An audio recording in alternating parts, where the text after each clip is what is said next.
Good morning student, सुप्रभात। आज की कक्षा में हम लोग हिंदी पाठ्य पुस्तक मेधा से पाठ 4 खिलौनों ने सिखाया ये कहानी पढ़ने जा रहे हैं। ये कहानी बहुत ही मज़ेदार और शिक्षावान कहानी है। आपसी प्यार, आपसी समझौता और एक गलती होने पर अपने भूल को समझकर उसे सुधारने का एक सुंदर चित्रण इस कहानी में है। तो इस कहानी का मैंने आपको स्टडी मटेरियल में छोटा सा सारांश भी दिया है, मैं उसको भी समझाऊंगा और एक छोटा सा सारांश मैंने यहाँ भी लिखा है और फिर मैंने वहाँ लिखा था कि आइए इसे आप चलचित्र वीडियो के माध्यम से समझते हैं। तो इस कहानी में क्या है मैं आपको पढ़कर समझा दूंगा। इस कहानी में क्या है, आखिर मैंने क्यों कहा कि ये कहानी आपसी प्रेम और ज्ञान की कहानी है। तो देखिए, सबसे पहले हम ब्लैक बोर्ड में देख लेते हैं, उसके बाद जो आपको जो स्टडी मटेरियल में जो सारांश दिया गया था उसे मैं एक बार पढ़ दूंगा कि मैंने क्या लिखा है। देखिए, इस कहानी का सारांश इस प्रकार है कि कहानी सुरेश नीरव पर आधारित है। इस कहानी में हमें भाई बहन के प्यार और अपनी भूल को स्वीकार करना जब उसे समय रहते सुधारने का ज्ञान प्राप्त होता है। आओ इसे विस्तार से पढ़ें। ये दो लाइनें जो मैंने बताया और आपको स्टडी मटेरियल में जो मैंने आपको दिया है वो आपका लिखा हुआ है कि बच्चों आज की कक्षा में हम लोग हिंदी पाठ्य पुस्तक था कि पाठ 4 से खिलौनों ने सिखाया कहानी पढ़ेंगे, जो कि सुरेश नीरव की कहानी पर आधारित है। यहाँ लिखा हुआ है, इसे आज पढ़ेंगे। इस कहानी में हमें भाई बहन के प्यार और अपनी भूल को स्वीकार करने का समय रहते सुधारने का ज्ञान का होता है। कुछ लाइन में यहाँ भी लिखा, सेम पंक्तियाँ यहाँ भी लिखी हैं। इस कहानी में दो बच्चे हैं, पात्र आपको बता दें, पात्र यहाँ मैंने नहीं लिखा है। ठीक है, कुछ चीजें होती है नहीं लिखे, वही सुनकर समझने में बहुत अच्छा लगता है। इस कहानी में दो बच्चे, एक का नाम निशांत और दूसरी का नाम विशु है। निशांत का जन्मदिन था, उसे कई तरह के उपहार मिले, वो बहुत ही खुश था, परंतु उसकी बहन विशु भी उन उपहारों के साथ से खेलना चाहती थी, लेकिन ऐसा नहीं होता है। तब जब दोनों बच्चे रात में सोते हैं तब निशांत को अपने सपने में खिलौने आते हैं और कहते हैं कि तुमने अच्छा नहीं किया। ऐसा क्या हुआ, आओ इस कहानी को एक चलचित्र के माध्यम से पढ़ते हैं। ऐसा क्या हुआ अब हम पढ़ेंगे इसको विस्तार से। देखिए, आपका मेधा का पाठ 5 है पे आपका चैप्टर निकाल लीजिए 4, जो आपका पेज नंबर 31 में है। आइए हम पढ़ते हैं। पहले पाठ बहुत कुछ है, पढ़ लेते हैं। अपनी गलती से बहुत कुछ सीखते हैं। कोई गलती या दोष हो जाने पर यदि हम उससे सुधार ले तो हमारे मन में दोषी होने का भाव समाप्त हो जाता है। अपने दोष या भूल को स्वीकार करना और इसे समय में सुधार लेना सबसे बड़ा गुण है। जी हाँ, अगर कोई गलती हुई, अगर मुझसे यहाँ गलती हो रहा है तो मैं सुधार करूँगा, इससे ना मैं छोटा हो जाऊँगा और ना ही मुझे खराब लगेगा कि हाँ मैंने अपनी गलती सुधार लिया। अगर मैं नहीं सुधारता तो ये खराब है। चलिए इस पाठ को हम विस्तार से पढ़ते हैं। पाठ को अपने 2 बार जरूर पढ़िएगा।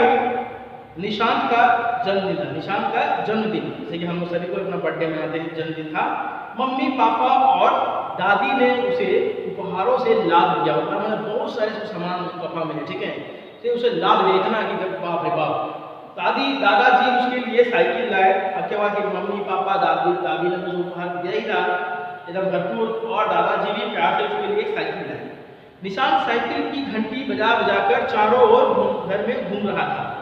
दादी बार बार आकर उसको लाड प्यार करती, हुआ मैं कितना सा बेटा, बहुत अच्छा है, मेरा बहुत अच्छा कुत्ता है, बहुत अच्छा है, आज उसका बर्थडे है, बहुत खुशी है, जीते रहो, ऐसे करके हम लोग प्यार दुलार करते हैं। निशांत की छोटी बहन ऋषु कौन थी? निशांत की छोटी बहन थी और ऋषु का बड़ा भाई का नाम क्या था? निशांत। तो ऋषु उसी समय ललचाई नजरों से, ऐसा होता है ना कि मान लीजिए हमारे किसी के कोई दोस्त के पास में आपका मान लीजिए कि अगर आपका घर में 2 भाई बहन हैं, किसी को गिफ्ट मिला या फिर दोस्त में देखेंगे तो उसके पास वीडियो कैमरा आपके पास नहीं है, कितना अच्छा है, बार बार हम देखते हैं काश हमारे पास होता। तो उसी तरह वो भी ललचाई नजरों देख रही थी कि भाई साइकिल चला दिख रही थी कि मैं भी जब वो उतरेगा तो छोड़ रखेगा तो मैं भी साइकिल से चलाऊंगी और सीखूंगी और खेलूंगी। वो कहती है भैया मुझे भी चलाना दो ना एक बार। इससे पहले कि निशांत कुछ कहता, दादी माँ झिड़कते हुए बोली, अभी तो मेरे लाल ने चलाना शुरू ही किया है, तू क्यों नहीं जाकर अपनी गुड़िया और रंगीन कागज की नाव से खेलती है। ठीक है, जैसी उसने बोला अपने भाई को कि भैया मुझे भी चलाने दो ना, अभी निशांत कुछ बोलता तब तक दादी बीच में आकर झिड़कते हुए, अरे अभी तो मेरे लाल ने चलाना शुरू ही किया है, तू क्यों नहीं जाकर अपनी गुड़िया से खेलती है, जहाँ रंगीन कागज की नाव बना उसे खेल। पर रिशु कहती है पर दादी मुझे भी भैया की साइकिल और अच्छे वाले खिलौने चाहिए। रिशु सुबकते हुए मतलब रोती हुई, उसका मुंह पर रोने का आ गया, उसका सुबकना बोलते हैं, सुबकते हुए बोली हाँ हाँ तुझे भी मिल जाएगा खिलौने। जब भाई इनसे नहीं खेलेगा तो ये तो तेरे ही हो जाएगा ना। जैसे कि इतना खिलौना उसको मिले हैं, तुम्हारा भाई खेलने में मन भर जाएगा, जब इससे वो नहीं खेलेगा तब तो तुम्हारा ही है ना। उस समय क्या हुआ, दादी की आंख में बेटे और बेटी के अंदर वो साफ देखा जा सकता था, क्योंकि वो देख रही थी बेटा और बेटी में फर्क कर है, लेकिन ऐसा नहीं करना चाहिए। बेटा और बेटी दोनों एक समान है, एक समान है। मैं इसके बाद ज़्यादा चर्चा नहीं करूंगा, लेकिन किताब में जो लिखा है मैंने पढ़ दिया कि बेटा और दादी की आंखों में बेटे और बेटी के अंदर को साफ देखा जा सकता था। रिशु का रोना सुनकर माँ भी वहाँ आ गई। रिशु का रोना सुनकर माँ भी वहाँ आ गई। रिशु को गोद में समेटते हुए बोली रोना बंद कर मेरी प्यारी भैया, देख परसों रक्षाबंधन है, जब तुम अपने भाई की कलाई पर राखी बांधोगी तब वो तुम्हें सुंदर सा उपहार देगा। रिशु का रोना सुनकर माँ भी वहाँ आ गई। रिशु को गोद में समेटते हुए बोली रोना बंद कर मेरी प्यारी भैया, देख परसों रक्षाबंधन है। रक्षाबंधन क्या होता है? रक्षाबंधन भाई बहनों का एक सबसे महत्वपूर्ण प्रेम पूर्वक एक बंधन सूत्र है। इसमें बहनें भाई की कलाई में राखी बांधती हैं और भाई बहन को रक्षा का वादा करता है। और ये धागा जो बहन बांधती है अपने भाई के हाथों में, ये उसमें इतना प्यार और शक्ति होता है कि हर मुसीबत से भाई की रक्षा करती है। दोनों में ये जो धागा कोई धागा नहीं है, दोनों में इस धागे में दोनों में इतना प्यार छुपा है कि इसका व्याख्या मैं तो नहीं कर सकता। ठीक है, तो रक्षाबंधन है, जब तुम अपने भाई की कलाई पर राखी बांधोगी तब वो तुम्हें सुंदर सा उपहार देगा। रक्षाबंधन पे आप लोगों को ऐसे दिखाएंगे हम कि क्या है, हम विस्तार से समझाएंगे। अभी इतना बता दें कि रक्षाबंधन एक बहुत ही अनोखा और एक अनमोल पर्व है जो भारत में मनाया जाता है। इसका व्याख्या अभी नहीं करेंगे, ये लंबा टॉपिक हो जाएगा। हम इसको एक आपको कंपोजिशन या पिक्चर कंपोजिशन देंगे या लिखने के लिए। ठीक है, तो सुंदर कहती है कि देखो मेरी गुड़िया रो मत, हमें देखो माँ को हमेशा बेटी बहुत प्यारी होती है, इसलिए उसने कहा एक बेटी रो मत, कल रक्षाबंधन है, कल तुम राखी बांधोगी भाई तुम्हारा जरूर कुछ ना कुछ उपहार देगा। ठीक है, तो तुम मुझसे खुश हो जाना। ठीक है, पेज को हम पलट देते हैं, पेज नंबर 32 में जाते हैं। माँ के मुख से रक्षाबंधन और उपहार की बात सुनकर रिशु के चेहरे में चमक आ गई। उसका सारा दुख जाता रहा। शाम को हैप्पी बर्थडे के गीत के साथ केक काटा गया। रिशु सुबह हुए अपमान को अपनी जो खिलौना मांगा नहीं दिया को अभी भूली नहीं थी, इसलिए भैया को मेरे उपहार को उसने हाथ नहीं लगाया। निशान ने भी बहन को मनाना जरूर नहीं समझा। रात में खेल कूद से थककर दोनों बच्चे सो गए।